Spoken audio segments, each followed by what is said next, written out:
We thank you for what you do for our county.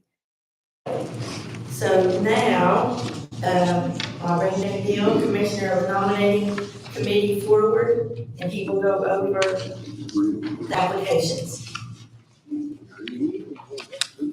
Okay, tonight we have 3 openings to put to the floor. First will be 7th District County Commissioner. And we have one applicant, that's Leslie Hughes. She's present tonight. I want to come up and say a few words.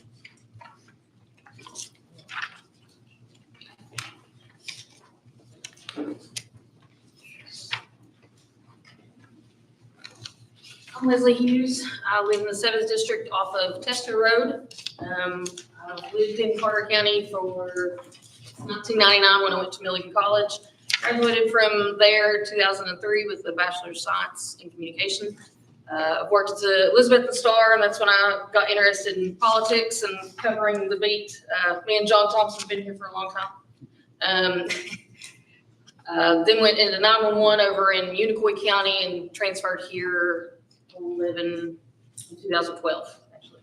And I'm now the training and quality assurance in Carter County 911. My husband and I have been married for 19 years. We have a 9-year-old, very active son in about every sport you can think of. And we have 2 golden retrievers. So, but any questions?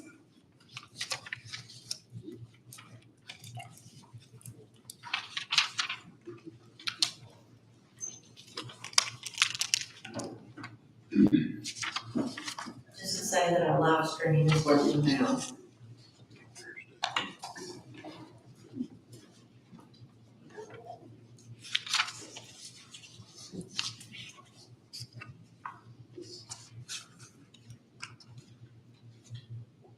Okay, the floor is open for a nomination.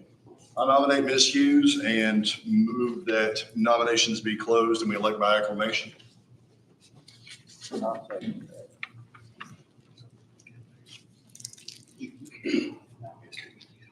Okay, so we'll go with what's on the screen for the record. So we have a nomination by Aaron Frazier, a second by Kelly Collins to cease nominations and elect Leslie Hughes by acclamation.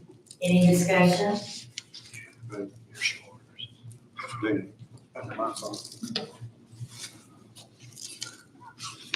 Okay, let's vote on filling the position in the 2nd District by Leslie Hughes. Yes.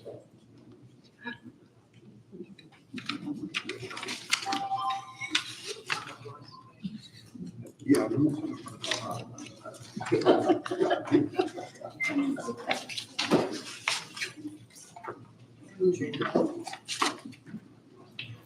Motion passes. Welcome, Leslie. We're glad to have you.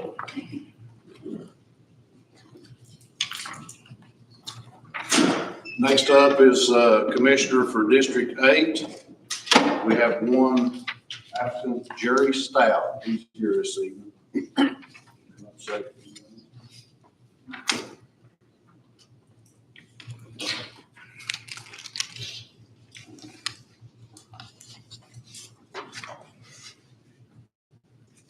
Good evening, ladies and gentlemen. Good evening. A little bit about myself. I'm native Carter County, been here all my life, lived in the 8th District for the last 35 plus years. I'm retired twice, looking for another job. My first retirement was from Nuclear Fuel Services. I retired over there after 27 years. I was Director of Security for 14 of those years. Worked for a short stint with Sheriff Mathis as jail administrator here in Carter County for about 10 months. Realized the error of my ways, got out of that real quick. Then I moved on to the Office of Homeland Security, where I retired there last year as Supervisor and Special Agent in charge of the East Region for the state of Tennessee. I'm currently teaching as an adjunct instructor at ETSU in criminal justice. I hold associate, bachelor's, master's degrees. Married 50 years. I have 2 kids, 2 grandkids, and 1 great grandchild. So any questions? Thank you. Thank you. So we have a motion, want to say the word, sir? Yes, make a motion that I nominate Jerry Stout, and make a motion that we elect by acclamation and nomination cease. Okay, and Julie, do you second that motion? All right, so that's the motion on the floor. Any discussion needed? All right, we're voting on Jerry Stout, 8th District Commissioner.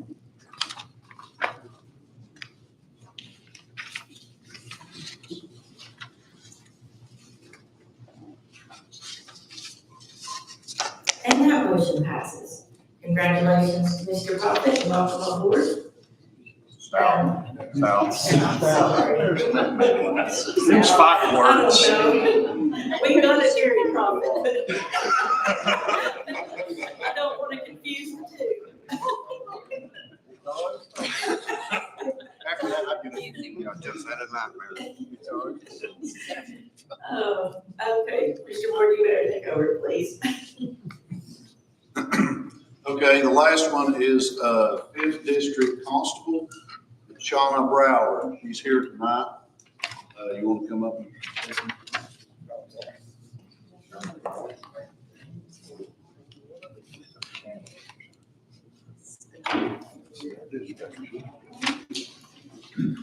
My name is Shanna Brower. I'm in District 5 behind Happy Valley High School. I worked at the Carter County Sheriff's Department for almost 13 years as in dispatch and Taylor at the very end. I do have 2 youngins, 15 and 13, both at Happy Valley High School. I'm ready to be a working constable in District 5. Any questions?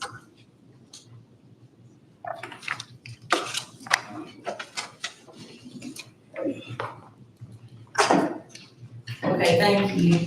And for the clerk's record, I'm digging through my papers. Will you spell your name so we can get it right, please? SHANABROWER. Thank you.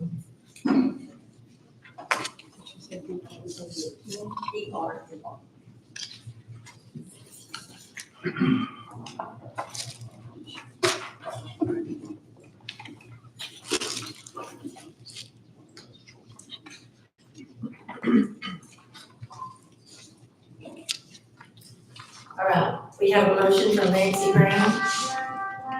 Nancy, do you want to state the motion? I'd like to make a motion that we put her in as a constable in the In the field. sorry. Yeah, it's okay, that's okay. So do we need to add 6 nominations? Yes, I want to cease nominations and vote by him.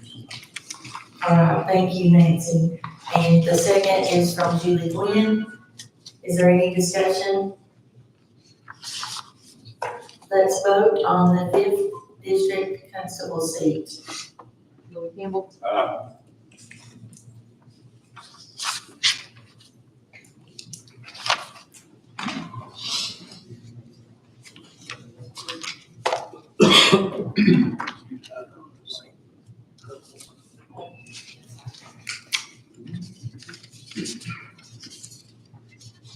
All right, so is it Shauna or Shanna? Shanna, you are our newly appointed 5th District Constable. Thank you so much for agreeing to serve in this role. Is that the last one for That's this all. evening? Commissioner Deal, so we'll take we'll stay in here and everything, but let's let Mayor Webby swear these people in. All 3 of them want to come up and do it. Okay.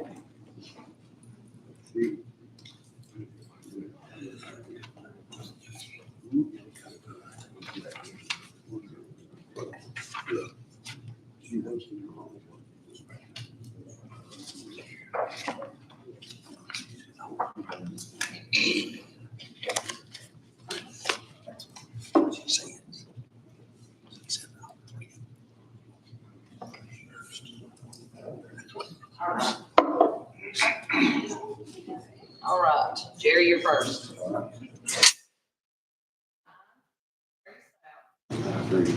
solemnly swear solemnly swear that I will support the constitutions of the United States of America, that I will support the Constitution of the United States of America, the state of Tennessee, the state of Tennessee. and I will faithfully and honestly I will faithfully and honestly discharge the duties of the office of County Commissioner discharge the duties of the office of County Commissioner to the best of my skill and ability, to the best of my skill and ability.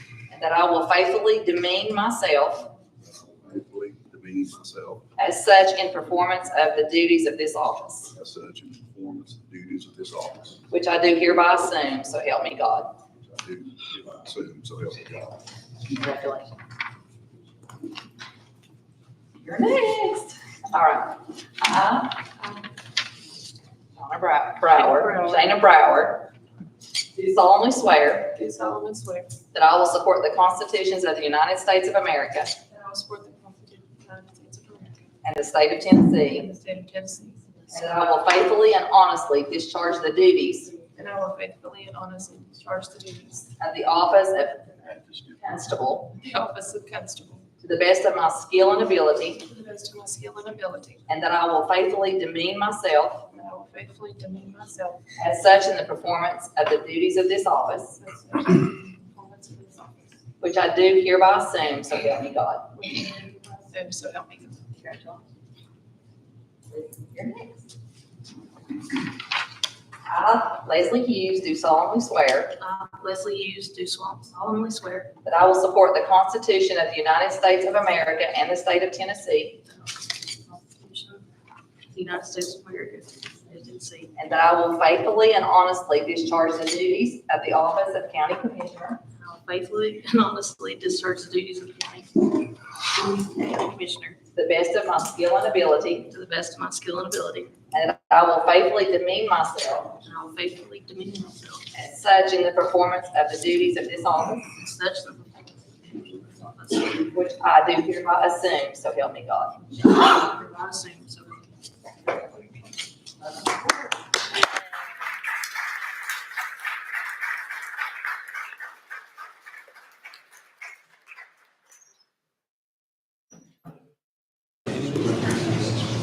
Jerry.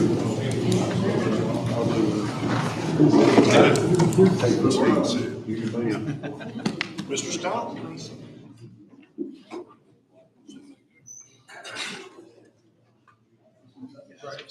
What's your metric on her?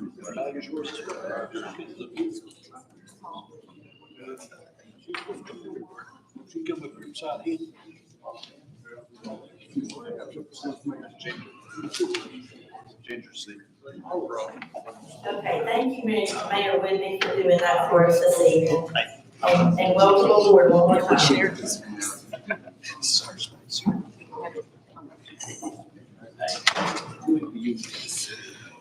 There's a small delay here. We're making sure that the clerk's office has been able to add those to our voting ability tonight. Jerry Stout, your name is up here. It's in the lower right corner. It's microscopic, but it's there. Get that along.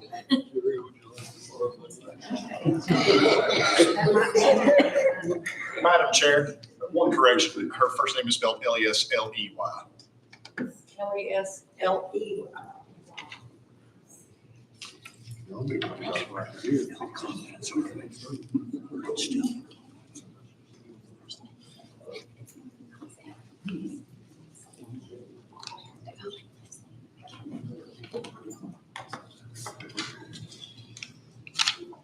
Is that right?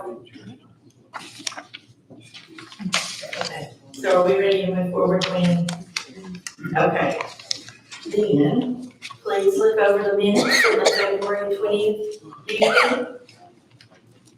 And the floor is open for a motion to approve those.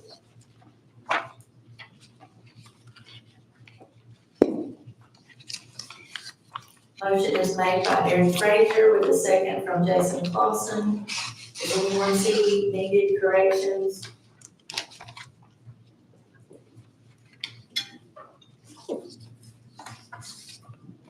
Okay, let's vote on the approval of the February meeting minutes. Willie Campbell, Yes. Leslie Hughes.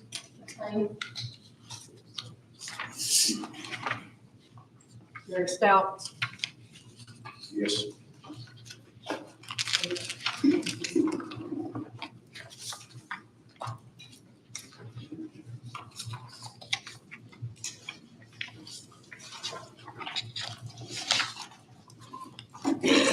All right, so the minutes are approved as written. It is now time to hear the notaries and bonds from the clerk's office.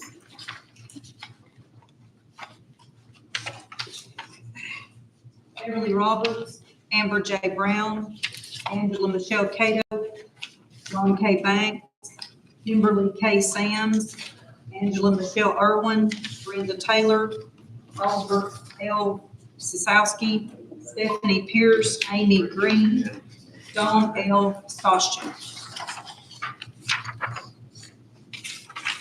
Motion is made by Aaron Frazier and seconded by Gary Kemp to approve those notaries and bonds. Any discussion needed?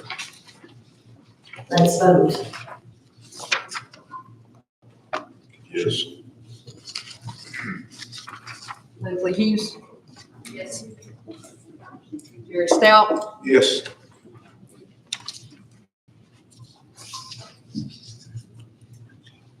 Okay, those are approved. It's nice to see that number 24 back in there. It is time for public comments.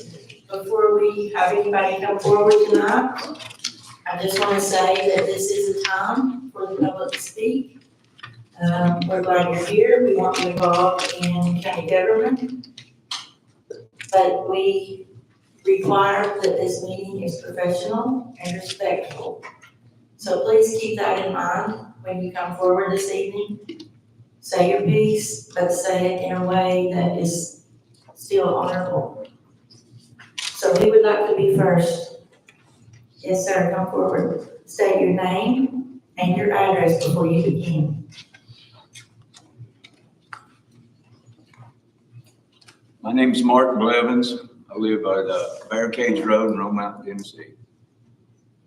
On January 19th, I was returning home from one of my neighbors, and I was hit by a snowplow.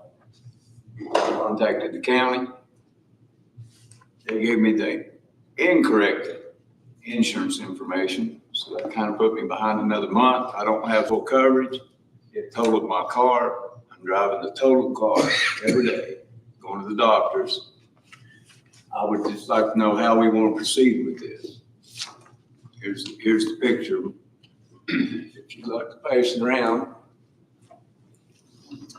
I was not on his side of the road. He hit me on my side of the road.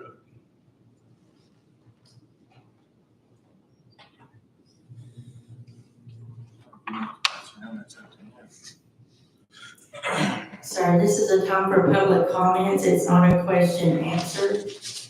So. Where else can I address this? This is a county. He's the county attorney. He wouldn't speak to me at his office. I just need to know how to proceed. Attorney Martin, can you direct him on the next step? I mean, there should have been a report made and it would have been sent to our insurance carrier. Yeah, they denied the claim. Well, that's the extent of it. You need to get legal advice from someone else. It can't be me. Okay. Okay. Thank you. Yes, sir. Mr. Buchanan.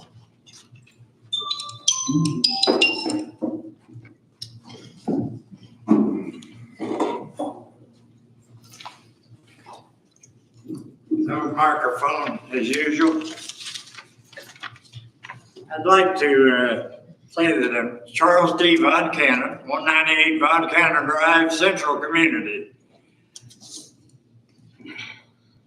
We welcome the new commissioners.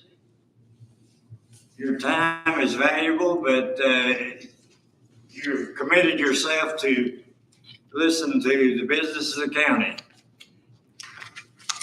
I've been reading good things about the sheriff's department. Instead of gloom and gloom that we had for about 4 years, we've got some positive things. The arrest rate apparently is up, which is good. The prisoners, state prisoners, federal prisoners are coming back. I talked to the sheriff a moment ago, and you as a county, we as a county, will reap about, according to the number of prisoners, about $1 million a year. Now, that's a good income. Sheriff, you've paid your way. Now, let's look at some of the other offices. We have idle funds, Budget Committee, that are sitting idle for some period of time. We have them invested in local banks for a very, very minimal amount of money. Sometimes 0.5%, sometimes 0.75%. You're lucky if you get 1% for your idle funding. You're probably one of the few counties that doesn't go out of the county to invest money. Now listen to me, 24 people, because this is a way you can bring money back into this county. Investigate idle funding and how it can be utilized to bring money into the county. If you need help, David Lillard, remember that name, David Lillard in Nashville is the head of the funding mechanism that invests funds for the state of Tennessee. And it is one of the soundest, best managed funds in the United States. Some funds like California went nuts and invested in speculative things, and they got burned badly. But David Lillard can help you. The other things, the landfill has possibilities. Look at it well. It has possibilities to bring in some pretty decent income. And of course, that swings on the price of mainly cardboard. If it's up, you make money. If it's down, you don't make money. But at any rate, this business of recycling is something that this county must do and it should do. I'm disappointed at the city for the fact that they backed out of most recycling operations.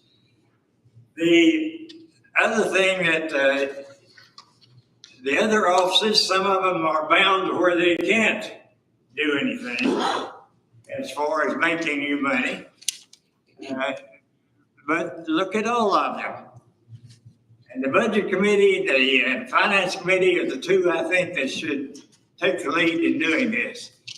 As a taxpayer, I would appreciate it. I don't mind paying taxes, and I pay a pretty good amount. I don't mind as long as it's utilized fairly and it's spent wisely. You're the secret to the wisest part. I made it. All right. Thank you. By the way, Nolly does not have a beard. That ain't helping you none. Stick on the pig, but it's still a pig. Is there anyone else from the audience that wants to speak this evening? Yes, sir, please come forward. State your name and address first.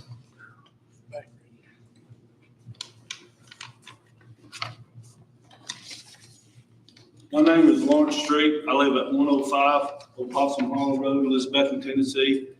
First of all, I want to speak to you about this Tweetsie Trail. It's a very bad idea for the extension. I overheard our sheriff in a meeting just a couple of weeks ago, right here, of the issues that he's having with homeless people.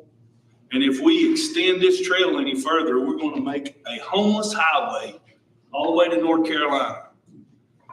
That's going to cost the taxpayers even more money because our sheriff is going to have extra people to man that trail. We don't want something to happen right here, like just happened in Georgia, that you spoke about at that same meeting, is a problem. I have spent several days at different times driving up along the trail that you can see, counting the number of people riding bicycles, and dogs, and homeless people. And I can tell you honestly, I see more homeless people than I do citizens utilizing the upper portions of the trail. So if we go with that and we extend that trail, it's going to cost us all exponentially. And we got families that live along there. So we need to vote get out, no, gone. It is a horrible idea. It is a highway for the homeless. Secondly, this is to Mayor Woodby. Having that shower trailer removed, that And I'd women like and to ask children. that I not be addressed by the public. You requested not to call anyone by name, just speak. Well, someone removed the shower trailer that women and children were using. That is very shameful. That is horrific. Those actions of that individual that did that. Thank you. Thank you, Mr. Street. You're welcome. Thank you.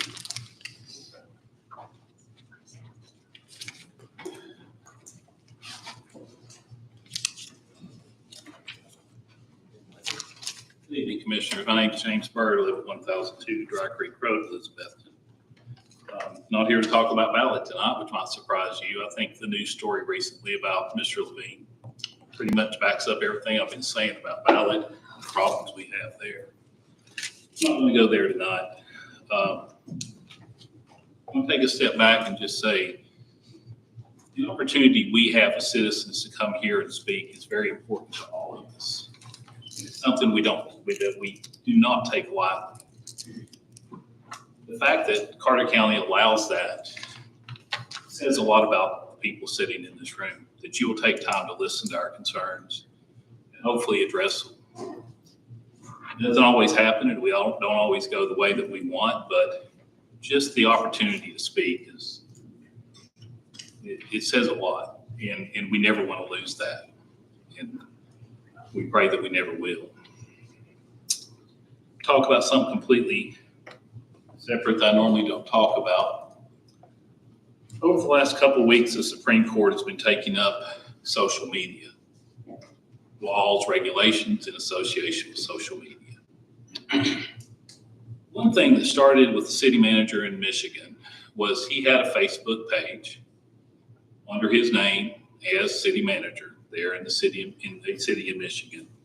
And people would post comments or just make comments about his posts. And he would either remove them, which the court refers to as muting them, or he would block them. Well, Friday, in a unanimous ruling, the Supreme Court, in a 15-page opinion, ruled that a person holding public office that has a Facebook page, social media, whatever you may want to call it, could be X, Twitter, Instagram, I assume, anything like that. If they block, mute, remove comments on their page where they are listed as a public official, that is now a First Amendment violation. That's the Supreme Court rule. I learned just a few minutes ago, I can't mention anyone's name, but the executive of the county has a Facebook page with her name on it. I quoted Diane Harshberger when I met with her over here at Bonnie Cave, word for word what she said. And I quoted what the person, we can't say her name, said to a WCYB reporter. I'm now blocked from that person, we can't say her name's Facebook page. Completely blocked. Happened today. It's a First Amendment violation. The Supreme Court ruling just came out Friday. Maybe that person, we can't say her name, is not aware of it. But the Supreme Court went on to say that that public official would be open to litigation and can be sued for that, which would involve the county. Just wasn't sure if anyone was aware of that. But again, we value this opportunity to talk to you guys and to share our thoughts. And I just want to thank you again for that.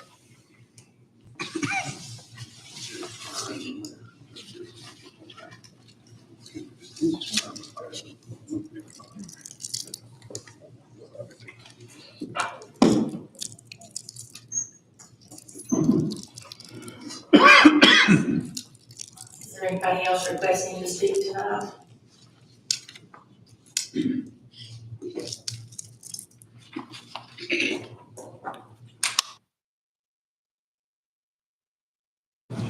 I have been, taken to task by some, for the way the meeting went last month. Thus, I am being more protective of the professionalism of this meeting. It is to conduct business. It is not an effort on my part to protect anyone or to squelch any member of the public. I sincerely value the time that you have to speak to us about issues. So I don't want you to take it wrong. I want you to try to understand the reasoning behind this. So if no one else wishes to speak, we're going to move forward to the next part of our meeting. Okay. Ms. Watson, do you want to address the commission at this time from the finance department? Just briefly, the reports, as normal, are in your packet. I do want to bring to your attention that both Budget Committee and Financial Management, we've added some additional items that have not been in your packet previously, information that I think could be useful to you as commissioners. And then also, you should have received an email from me last week related to budget hearings. I will be doing that for budget season so that you will know when those hearings are being conducted and what groups are coming the night of the hearing. Keep in mind, things do change at the last minute. I try to put it out 2 or 3 days in advance. People cancel at the last minute. Sometimes people have schedule changes, so we have to add. So there could potentially be a change to that schedule once I've sent it out, but I do want it to be available so you're aware of it if anybody wants to attend any of those meetings.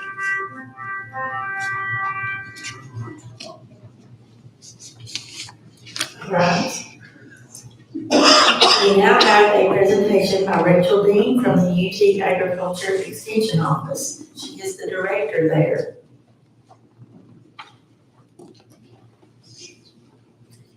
Hi, everyone. Can you hear me okay? Okay. Wanted to thank you all, first off, for all of your support, and also wanted to mention that March is Extension Month. So that's why I'm here to give a brief presentation about our office this evening, provide you with some education on all the services that we offer, and share some of our kind of program wrap-up numbers from last year. So UT Extension is an organization that is funded by both the states of the University of Tennessee as well as local governments, so the county here. So we are very thankful for your all's support and funding. But what we do is we're essentially an arm of the university into each community in Tennessee. So there's an office in each state, in each county, all 96 counties across the state of Tennessee. So we're able to provide evidence-based information and resources to the community at either a very low cost or free to the community, because we want those to be accessible to everyone. So I'm going to share a little bit about some of the programs that we have, because we oftentimes hear that extension is a best kept secret, but we don't want it to be best kept. We want people to know about it and to be able to share those resources with our community. So I think the first thing that people think of when they think of the Extension Office is agriculture programs. So we have that. Kathleen Wilson is our agriculture agent that oversees that program. And so we're able to provide services to the community like soil samples. So all the way from your yard to your farm. And she also is able to go out and visit farms, help producers with any issues they might have, help them troubleshoot that, and also with any plants, go look at trees that might be having issues and things of that nature too.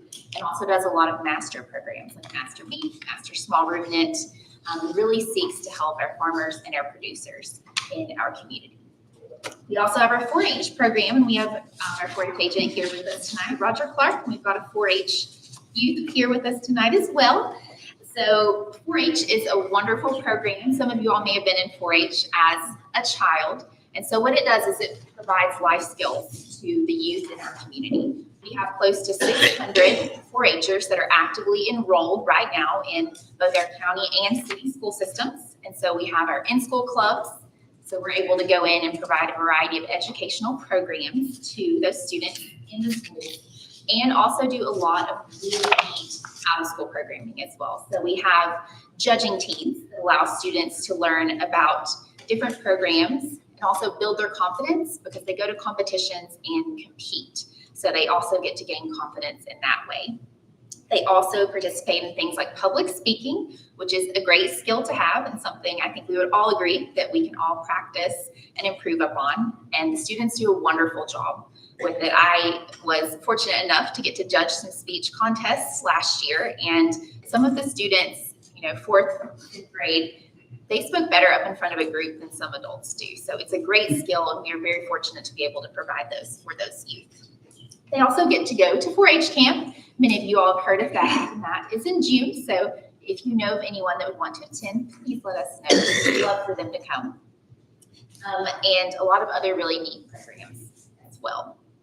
I get to cover our Family and Consumer Sciences programs. So I get to go out and conduct a lot of health education programs in the community. So things ranging from physical activity programs to assist our older adults with balance and arthritis, to healthy cooking classes, food preservation classes, which is something that Extension is known for. So if you need your canner checked, please come by our office. We'd be happy to do that for you. And also just to make sure that people know how to can their food safely, especially since there's been more of an interest in that lately. Also have provided first-time homebuyers education in the past, co-parenting classes, human development classes, and really lucky to be able to provide a wide range of education in that family consumer sciences realm and tailor it to what our community needs to make sure that our families and our youth are really receiving needed education. We also have our 10-step program, and that is federally funded. So that position is coordinated by Victoria Runyon. She's our 10-step program assistant. So that's essentially free money coming into the county. And so what she does is provide nutrition classes to our limited resource audiences. So she goes out all over the county in the schools and does cooking demonstrations, how to cook on a budget, but also still eat healthy, and many other programs too. And she's really made a lot of headway with different organizations. So she's also partnered with Families Free as an example this year, doing a lot of work with them, the Bridge to Shore homes. And we're very proud of that program as well. We are also really proud to announce that we received the SAGE grant this year. And so that is money from the Department of Agriculture and the Southern Ag Exchange Network, and it is to address farmer stress. Stress is a major problem for all of us, but we know that farming, agriculture can be extremely stressful on people. So this grant helps to provide assistance to us to provide education and support to our farmers and our producers out in the county. So we received close to $35,000 for that. We're very excited about that. We would love for you to come to our On the Farm event this Friday at the State Line Drive-In at 6:30. That is free and open to anyone. We're going to be showing On the Farm film, and it's an Emmy Award-winning film that shares the story of 4 brave farmers dealing with the joys and challenges of agricultural life. And also would love for you all to come by next week as we celebrate Extension Month. On Tuesday, we're going to be having coffee and conversations at our office from 3 to 5. So come by and grab a cup of coffee with us, tea or lemonade, have a snack, and meet the extension agents in the office, meet our other employees. We also have Kathy Bunton, our wonderful administrative assistant, who definitely helps keep us all organized and find out about some of the programs that we have. We would love to tell you more about what we do. Kind of a wrap up of last year, wanted to share some of the contacts and things that we were able to do in the county since you all support what we do. So we had around 250,000 contacts last year. So that consists of digital contacts. So those are things like digital contacts in mass media. So those are things like radio, our WPEJ program, social media, and things of that nature. But we also had group meetings. So those are educational classes that we host in the community, as well as on-site visits. So that's where Kathleen, for example, would go out to a farm and do a farm visit, take a look at a tree, and help somebody out with that. So we were really proud of that number from last year.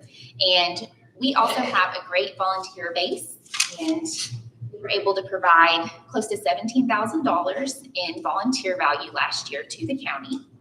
And we're very happy to share that with you as well. And just want to thank you all again. Thank you for your support. And also thanks to Julie and Nick, our two commissioners who serve on our ag committee.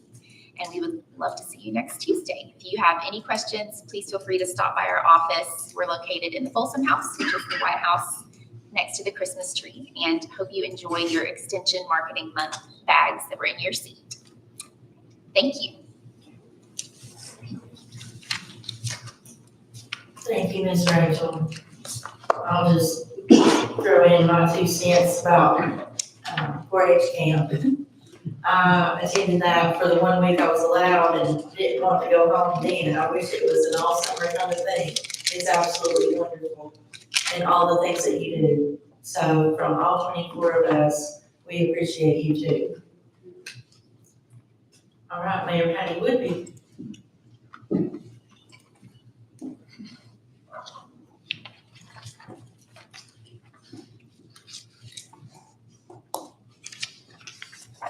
Good afternoon, everyone.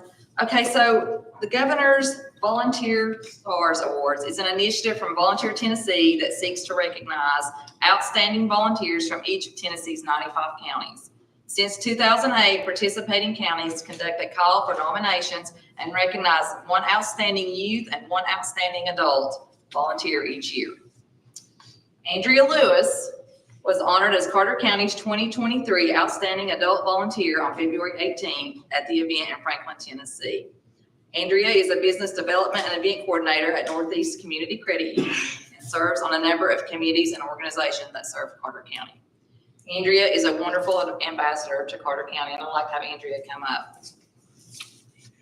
And note that this was a selection out of 95 counties, and the nomination came to the governor from myself and the chamber for Andrea, and she was selected.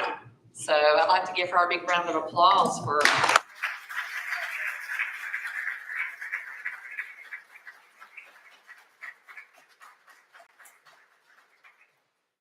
just want to thank you all for allowing time for me to come over here, and I know you've got a lot on the agenda, but I really appreciate it. I love Carter County. You know, I was born and raised here, my family, and raised right. So I think that just paves the way for me. And I couldn't do it without people like Mayor Woodby, Joy, the director of the chamber, the CEO at Northeast Community Credit Union, Teresa, Kathy Campbell. There's so many people. My family is so gracious to be here and support me. I think that we're all trying to support each other, and I just really appreciate it. And Andrea is the daughter of our former trustee, Randall. He's here to support her. So a round of applause for Randall. And Andrea is literally, she's at every event. Anything that I attend, she's attending. So I know she's hard at it. So we were excited for her, the governor, to select you. So thank you. Congratulations.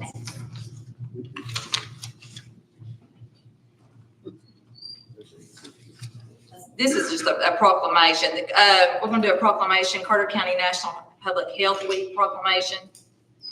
Whereas the week of April 1st to the 7th, 2024 is National Public Health Week, and the theme is protecting, connecting, and thriving. We are all public health. The goal of recognizing the contributions in public health and improving the health of people in the United States and achieving health equity. Whereas from 2019 to 2021, the life expectancy at birth for the population of the United States declined by 2.7 years, which is the biggest two-year decline in life expectancy since 1921 through 1923. Whereas there is a significant difference in health status such as obesity, poor mental health, and drug use among people living in rural areas compared with people living in urban areas. And this variance increases because rural residents are often more likely to face social determinants that negatively impact health, such as poverty, transportation barriers, and lack of economic opportunity. And whereas a person's health status can differ drastically by zip code due to differences in built environment, environmental quality, community context, access to healthy food, access to education, and access to health care. Whereas preventable risk factors such as physical inactivity, poor nutrition, tobacco use, and excessive alcohol use are leading causes of chronic disease. And 6 in 10 U.S. adults have a chronic disease, and 4 in 10 have 2 or more, and chronic diseases causes 7 of every 10 deaths annually in the United States. Whereas public health action together with scientific and technological advances has played a major role in reducing and in some cases eliminating the spread of infectious disease and in establishing today's disease surveillance and control systems. Whereas the vaccination is one of the most significant public health achievements in history and has resulted in substantial decreases in the number of cases, hospitalizations, and deaths associated with vaccine-preventable diseases and healthcare costs associated with vaccine-preventable diseases. Whereas each 10% increase in local public health spending contributes to 6.9% decrease in infant deaths, 3.2% decrease in deaths related to cardiovascular disease, 1.4% disease in deaths due to diabetes, and 1.1% decrease in cancer-related deaths. Whereas public health professionals help communities prevent, prepare for, withstand, and recover the impact of a full range of health threats, including disease outbreaks such as the COVID-19 pandemic, measles, natural disasters, and disasters caused by human activity. Now, therefore, I, Patty Woodby, Carter County Mayor, by virtue of the authority vested in me by the laws of Carter County, Tennessee, do hereby proclaim the week of April 1st through 7th, 2024 as National Public Health Week 2024 in Carter County, and call upon the people of Carter County to observe this week by helping our families, friends, neighbors, co-workers, and leaders to better understand the value of public health and supporting great opportunities to adopt preventative lifestyle habits in light of this year's theme, protecting, connecting, and thriving. We are all public health. Thank you.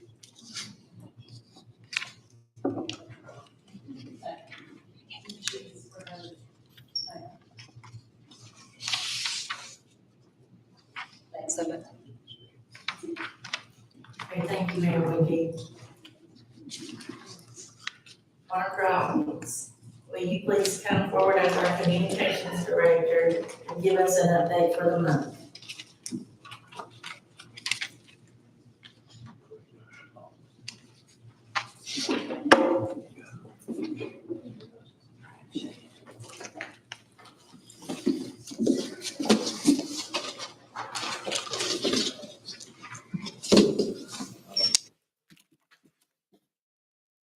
I didn't get these done in time to get them out to get them put into the packet.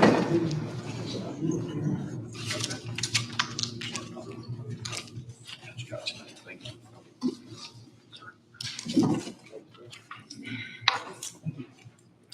First of all, I just wanted to let you know what the packet basically is. There is a packet of the Carter County TACing proposal. I wanted to revisit that because I know we have new commissioners in here. And I thought that might be good for some of them to read. Some of you have already seen this. Some of you may have already read it. This is the one that was accepted by the previous commission.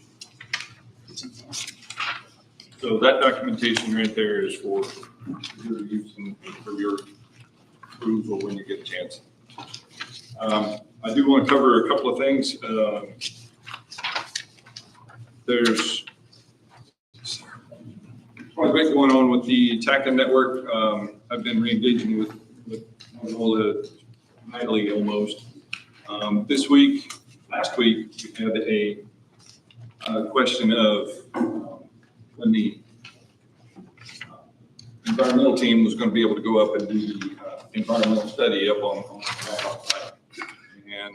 I was told that they were going to start next week. I got an email this afternoon, and that's what you see in your packet. That email this afternoon tells me that the A&E team, the environmental team, was scheduled to be there next week. And the soil samples, unfortunately, the state of Tennessee has put a change on there for us. And this change affects the way they can actually operate up there. There are a few things that they have to get. One of them is an Archaeological Resources Protection Act permit. This is something that's normally not used in these sites. This is something that the state of Tennessee is actually requesting now at this point. They have to have an ATV operated by someone who's received a required Terracon safety training. And they're actually working on that as we speak. They've already started into that training procedure so they can get that taken, get it out of the way. This does put a delay on us. It sounds a bit more ominous than it sounds at the bottom where she says it's on hold indefinitely, but that's not the case. It's just in hold until we get these two out of the way. The third point they have there, a second person on site for safety, since there's areas so remote. Almost always there's a team of 4 to 6 people up there, so that's not an issue.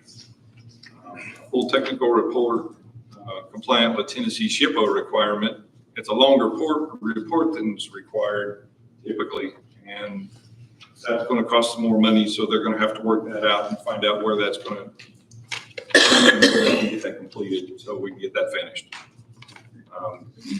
I asked for a projection on this, and I didn't get anything yet on how much of a delay there's going to be. There's one more delay on it, and they don't know exactly right now how it was or how long that delay is going to be. It could be a week or two. It could be another month. I don't know. All I ask is that you don't shoot the messenger, please. To that end, on the system itself, I've had emails. I was confirming with them. These are some of the activities that I performed at my office. Emails confirming dates of work performed and be performed, trying to come up with a timeline. I did have a timeline put together for you. It was definitely tentative. It changed, of course, with this. And besides, I couldn't get it printed out. I don't know what happened to the printer. At last minute, it decided to not work. So I will get that printed out. As soon as I get that updated, I will send it out in an email. Going forward, I'll send it out to the whole commission. Everyone. I did call and talk with the TAC and network folks. There's a lot of next steps involved in putting things together for this network. And a couple of them is doing a little homework on our end as to how many users there are and contact information for each one of the agencies that's involved. So I'm actually starting that process.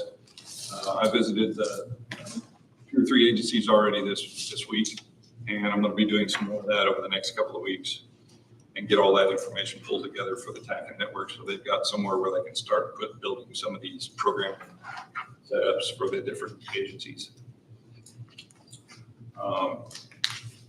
I've been programming radios for the current system that's still out here working. Some of them needed updated info, some of them hadn't been updated in a while, some of them had been back on the shelf and they were spares and didn't get an update or something. So I went back in, checked the radio, and then do some updates on it. Got these back out so that they can use the system again. I assisted, this is over the last probably month and a half or so. I'm still working on a couple of issues. They've got a light and siren controllers at the county sheriff's department. I'm working on that. There's a couple installations coming up that I need to help them with, get those down and out of the way. We're assisting EMA with a repeater location up to the Holston Mountain. It's actually licensed at Holston Mountain, but if you look out back, there's some antennas on the back.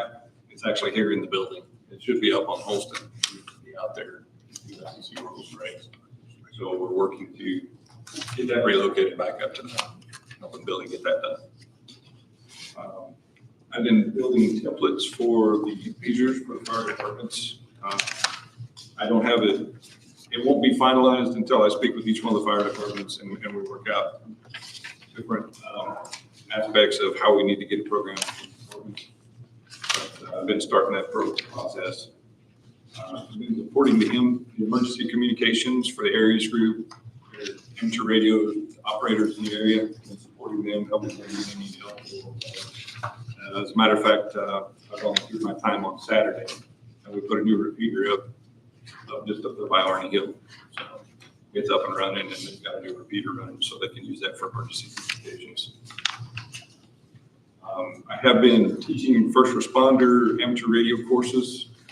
If the first responders want to be involved, they're welcome to come in classes so they can get their FCC amateur license, amateur radio license if they want. I've been traveling to communication sites like on occasion, go up to the different sites, inspect or review what's up there. I have been evaluating some software for tracking radio serial numbers, IDs. There's a lot to track in these things. There's system IDs. There's all kinds of different aspects of the programming that I need to track individually on each radio. Not to mention each of the users that's on the radio system.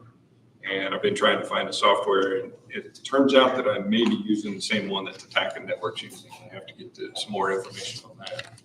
They're wanting to give me some information on how I can get onto the same system they have, and I have access to basically the whole state of Tennessee at that point. So I can get all that information. I've been researching some communications vendors. I've got one or two of them already set up. I can buy supplies and things like that, radios, not radios, but antennas and accessories for installation and that type of thing. I'm looking for some best prices because I know the prices have gone up on just about everything. I'm trying to figure out which ones are the better priced ones out of the bunch. We also have FDC licenses that are currently in use in the county. I think there was 15 or 17 of them, and those need to be maintained and kept current. Because if we don't, then we've got to quit using them. So I've been trying to maintain those as well. We do have one that's come up. It came to my attention actually this afternoon.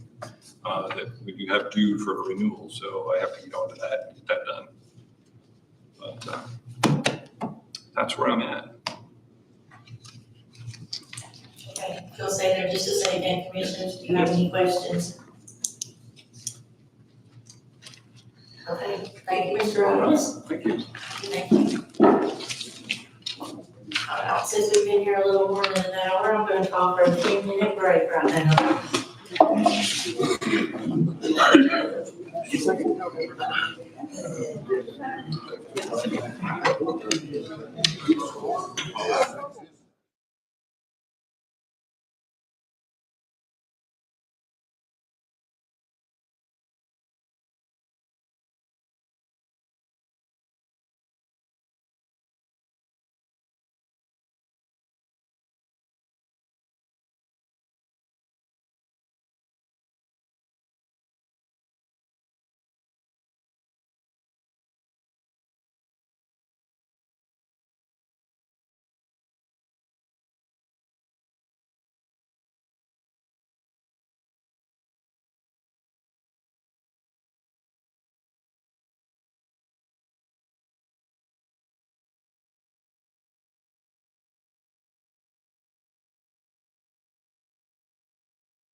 Commissioners, would you please get back to your seats?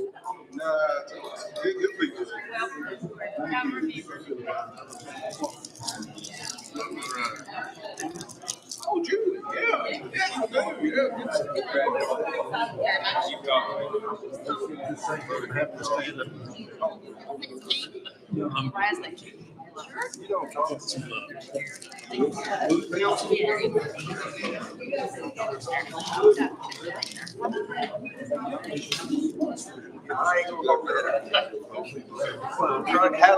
was about to take them out myself.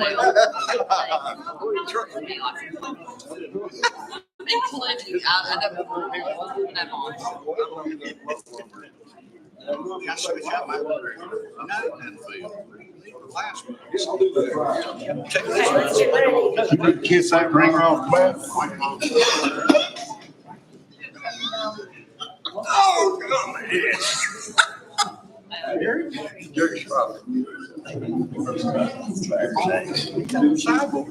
So Commissioners, before I turn the meeting over to Dr. Ahab for the budget amendments and so forth, he would like for you to request to speak through the app.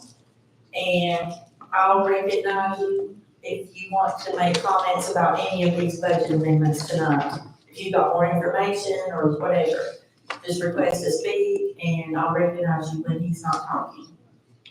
Thank you, Dr. Ahab, the floor is yours. Thank you, Madam Chair.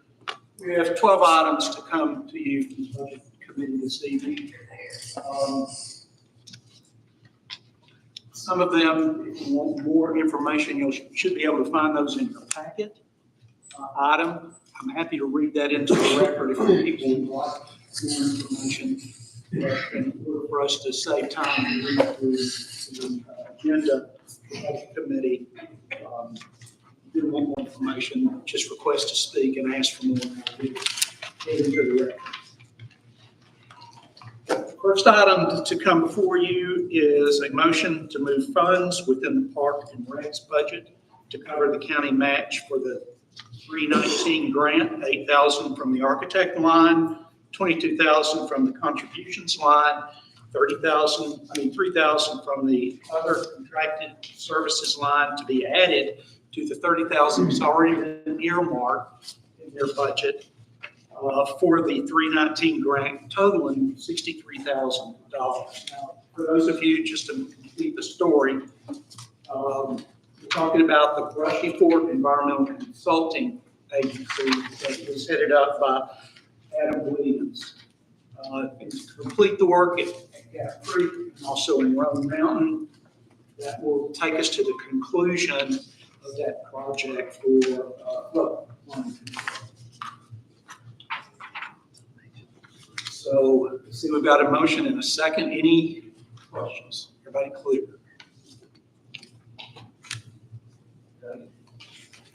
All right, come in. Wait a second, we did have a request to speak. Donnie Cable, you're recognized. I'd just like to have someone explain to me, I know about what it is, what the 319 non-point source is. Tell us what it is. I'll call on Director Schutler because he's been involved with it for longer than I had. I think the grant was instituted back when Leon Humphrey was mayor, and you two worked on that. Yes, sir. It's a USDA grant that allows us to work on stream banks, things of that nature, to reduce flooding and to reduce erosion and sedimentation.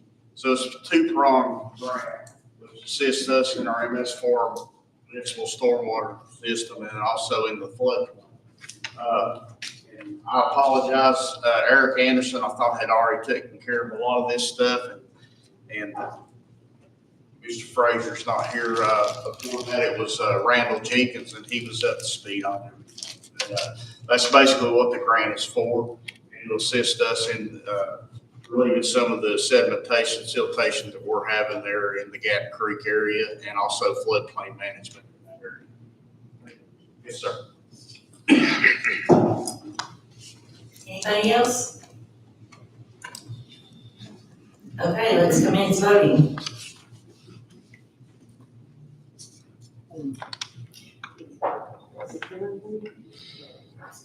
does anybody know if Commissioner Frazier will be back? He went out the door. Carrying his All this package. stuff. I think he left. Okay, thank you. She just wanted to get the record straight. All right, now we're voting. Willie Campbell? Yes. Yes. Jerry Stout? Yes.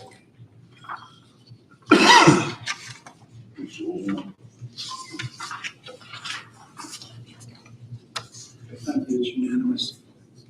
My absence. Second item is a motion to approve the Unity Development Grant resolution to purchase radios for fire departments with funds not to exceed $62,759. That funding is to come through the ARP funds. We've already figured that out. So noted in the finance department. You just need to approve the resolution, which allows the mayor to sign off on all of that. So the resolution is also in your packet.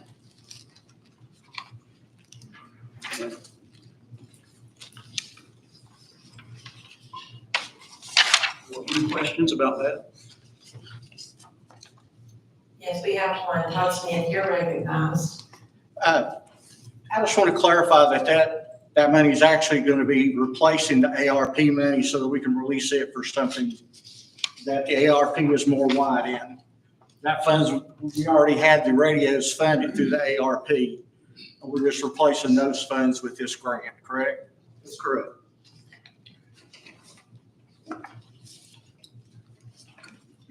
Anybody else want to speak? Okay, Mr. Wynn. This references the fire departments, the volunteer fire departments or Yes. city fire? Volunteer. And maybe I don't want to speak incorrectly. Is city radios for the fire department are not included in that, are they? No. It's just county volunteer. Okay, thank you.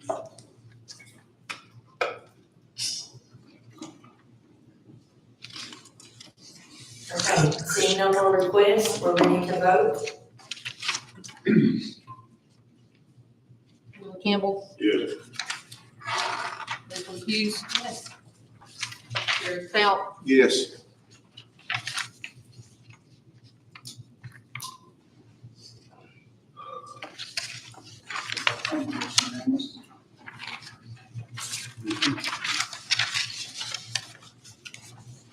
The third item on our budget agenda for you to consider is a motion to freeze the funds for the park and rec budget and any request for park and rec expenditures or funding be presented to the budget committee for their recommendation to the full commission.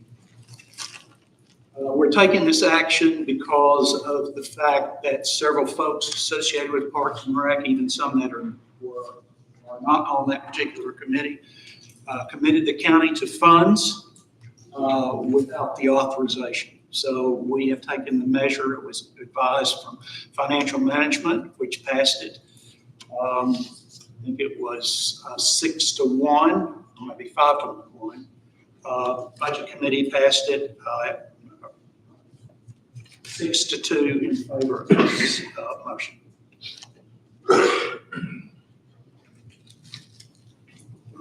Mr. Johnson. Thank you, Madam Chair. I'd like to add to what Chairman Acuff has presented. Some of the other reasons why the freezing of the funds is, if you will go back and reference the committee report of the previous month, you will notice that their committee could not place a chair. Nobody would accept it. So that means that you have no organization operating at all. So it was discussed in financial management to where any bills, any contracts, any expenditures of funds would first go through the finance director to verify other funds and to the legality of the contracts through our county attorney. Thank you.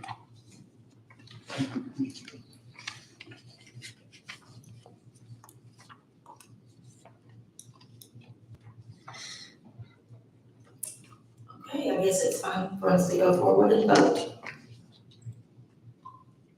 Willie Campbell, Yes.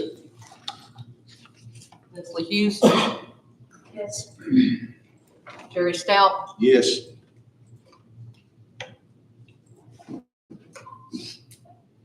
Thank you, that was unanimous.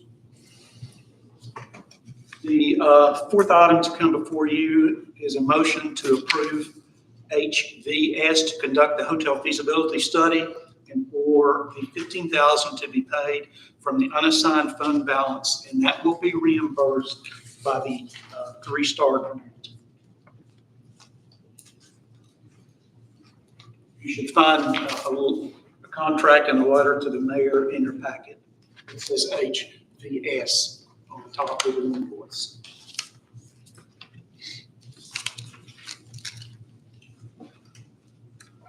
As you see, the motion and second are on your screen.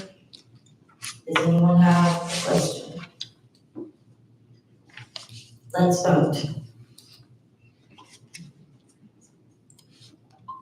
Willie Campbell, Yes.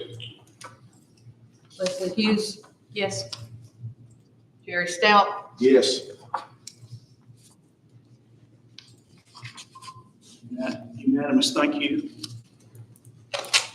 Next item to come before you is a motion to allow departments with no significant changes made in their budget to forego first round of budget hearings at the finance director's discretion.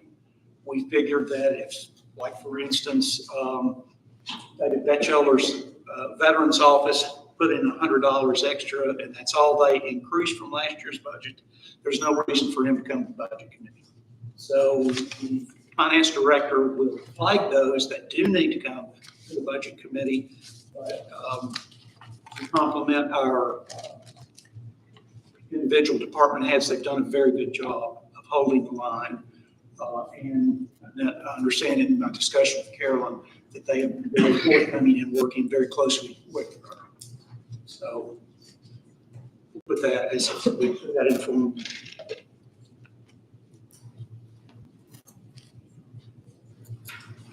Let's vote. Willie Campbell, Yes. Leslie Hughes, Yes. Jerry Stout, Yes. It's unanimous, thank you.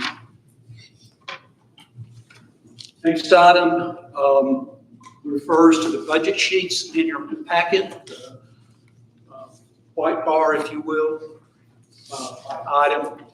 First one is a motion to approve County General Fund Budget Amendment 101-9.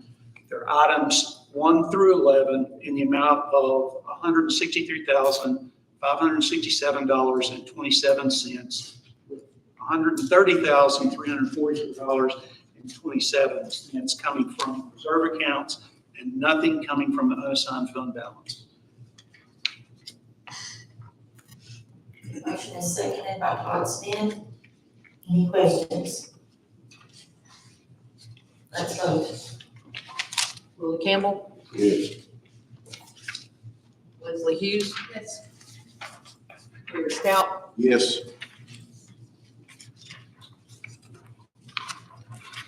Unanimous as well.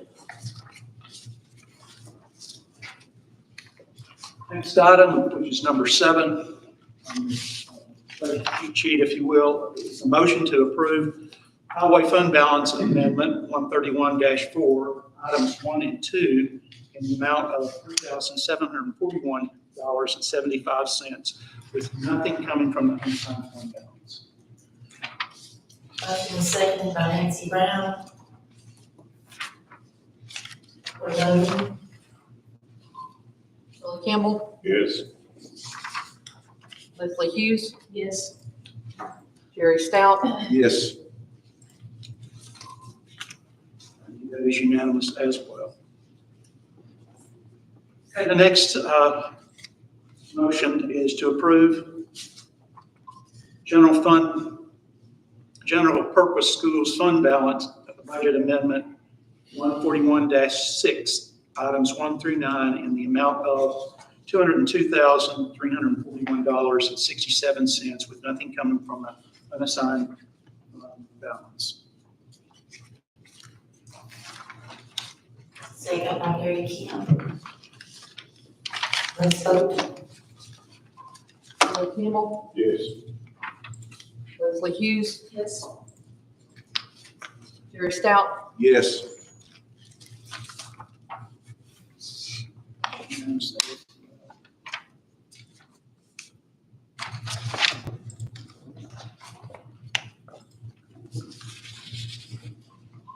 So the next item, number 9, is a motion to approve general purpose schools fund budget amendment 141-6B. One item in the amount of $153,182.45 with nothing coming from the unassigned fund balance. Second by Nancy Brown. We're voting. Billy Campbell, Yes. Leslie Hughes. Yes. Jerry Stout, Yes. It's unanimous, thank you.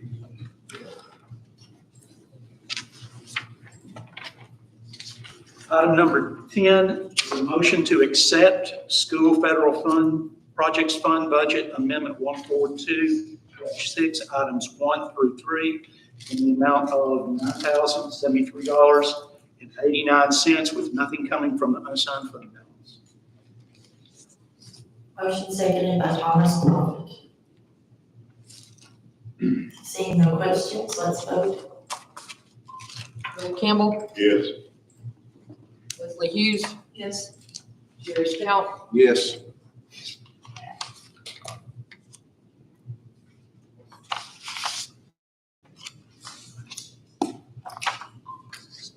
It's unanimous, thank you.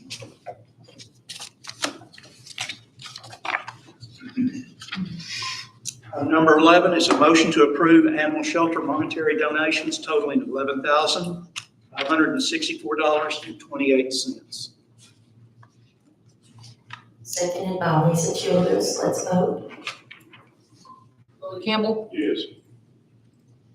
Leslie Hughes. Yes. Jerry Stout, Yes. Unanimous as well. Last item is a motion to approve the animal shelter non-monetary donations totaling $990. Seconded by Nancy Bodum. Commission, please vote. Billy Campbell, Yes. Leslie Hughes. Yes. Jerry Stout, Yes.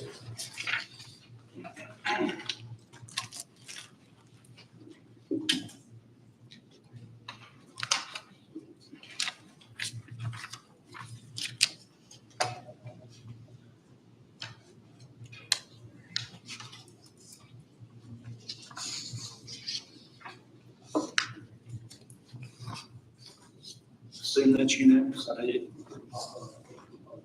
gonna have to go out and back in. Yes. That is unanimous. That concludes the budget presentation. Thank you. Thank you, Dr. Ago. Health and Welfare Committee has a resolution to bring forward tonight. Chairman Nick Holder. Thank you, Madam Chair. On behalf of the Health and Welfare Committee, I'd like to make a motion to approve resolution officially designating the month of April 2024 as Make-A-Wish World Wish Month in Carter County, Tennessee.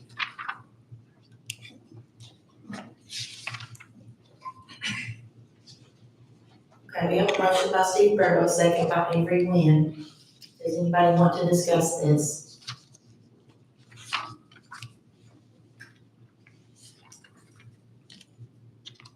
Madam Chair, I have a correction. The motion wasn't it by him? Yeah, I had it before. Got it. Okay, We can leave it as stands. whatever you would like. We'll just leave it as stands. Steve's an overachiever. He couldn't see through the No tweet eating. Mustache got in here. Yeah, that's what I do. Okay, if there's no other comments, let's vote on this resolution. Campbell? Yes. Leslie Hughes? Yes. Jerry Stout? Yes. Thank you all. Thank you, sir. Are there any other communities that would like to bring updates? It doesn't have to be a motion or an action item, just anything you want to update.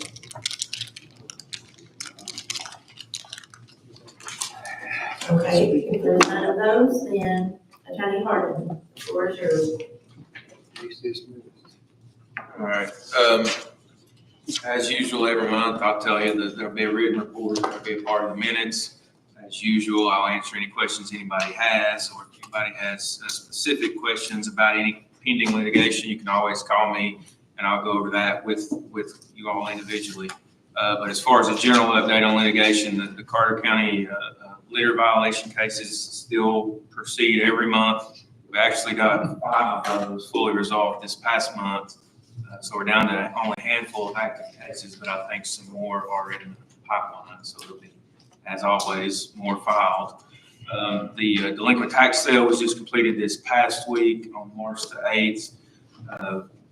Started out with hundreds of parcels in that sale and only got down to selling 13, which is great. And actually one of those is already in the process of being redeemed by the owner. So we collected fully all delinquent property taxes owed to the county. And like I said, only 12 will end up having lost their property. They still have the rest of the year to redeem that. Other than that, like I said, my general update on things I did the past month will be in the written report.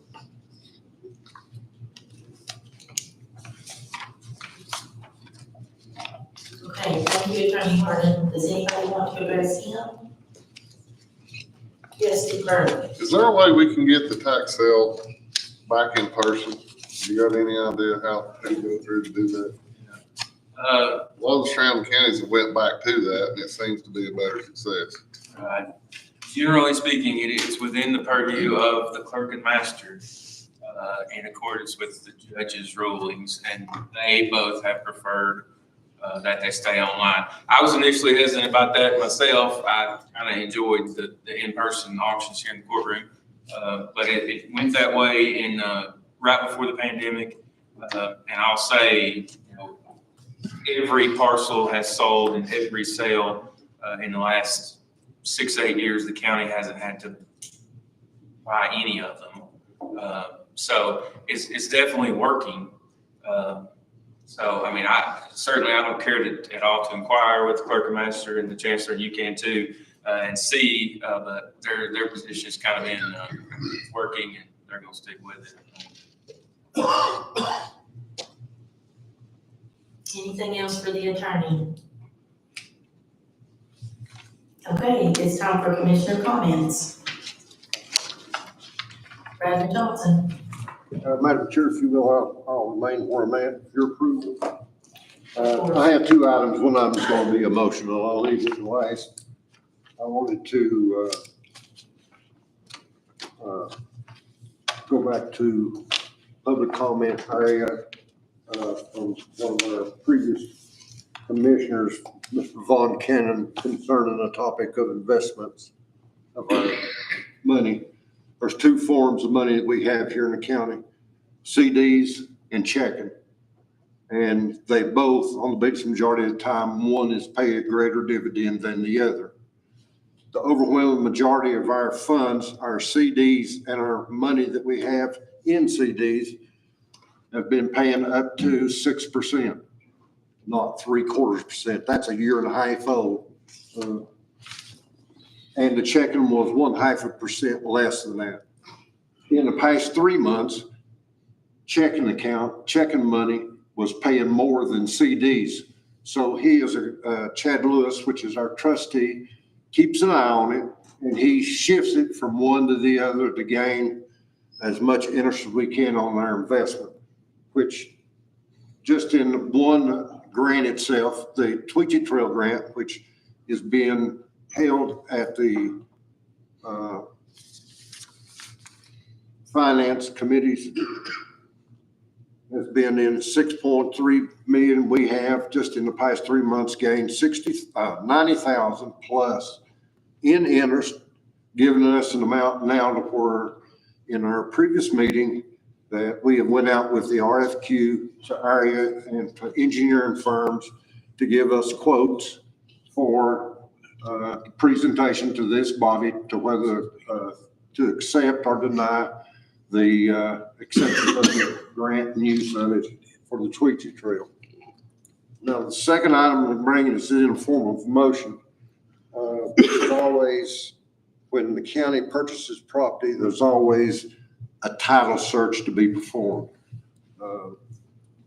Acceptance of the offer given to our archives, the Masonic was approved by this full commission to go forth, but there has been no official record or motion been put on the floor to have our county attorney to do a title search before we accept it. So I place in form a motion as such, that a title search be performed and that it be completed, and then the county attorney can announce it to the main body for acceptance before the property documents are signed. Okay, you've heard Commissioner Johnson's motion. Second by David Nguyen. Ms. Nguyen, do we need to wait till you get that top 10? Okay, we will.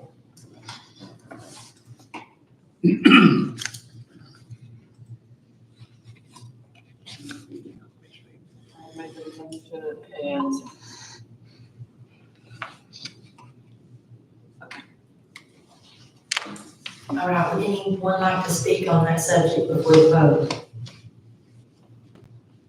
Let's vote. David Campbell. Yes. Leslie Hughes. Yes. Jerry Stout. Yes. Okay, motion passes with all voting yes who are present. Does anyone else want to speak?